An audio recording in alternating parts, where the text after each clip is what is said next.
कहते हैं कि पिता का आदेश पाकर राम जी जंगल को चल पड़े और भरत जी को राज सिंहासन मिला।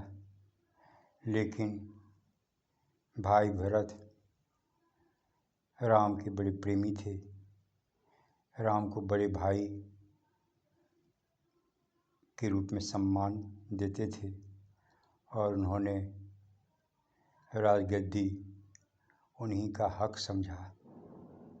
तो भाई को बुलाने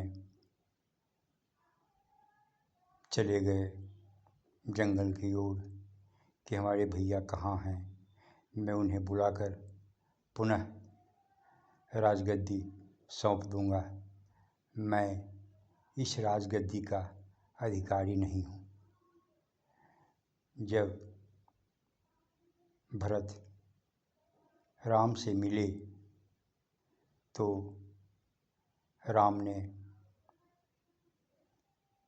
भी अयोध्या लौटना स्वीकार कर दिया, क्योंकि पिता के आदेश का पालन कर रहे थे। पिता के आदेश का पालन करना ही धर्म था। और भाई भरत को यह कहकर विदा करने की कोशिश की कि जाओ तुम राज्य करो, मैंने भी तुम्हें ही राज्य का भार सौंपा है। पर भाई भरत ने जिद किया। अंत में उन्होंने खराऊ मांग ली। राम ने सहर्ष दे दिया। अब ये मूल प्रश्न है और इसमें मूल गंभीर भावार्थ छिपा हुआ है, इसे समझना होगा। ये खराऊ क्या है? खराऊ ही क्यों मांगा? तीर धनुष मांग सकते थे, कुछ और भी मांग कर देते कि माता सीता को लौटा दिया जाए, आप जंगल जाएं, माता सीता महल में रहेगी। खराऊ मांगा। खराऊ वह आध्यात्मिक वस्तु है, पहनावा है, जो कि पदचिन्ह बनाता है। पदचिन्ह यानी सनातन संस्कृति का रास्ता बतलाता है।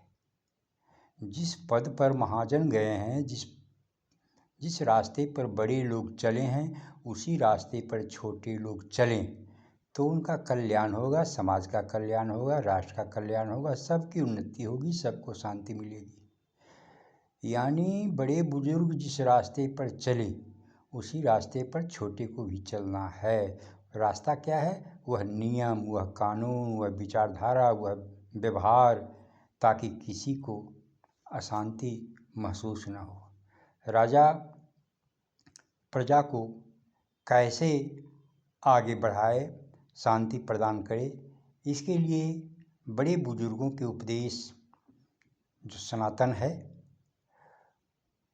उसके आधार पर चलने का प्रयास करते हैं, चलते हैं।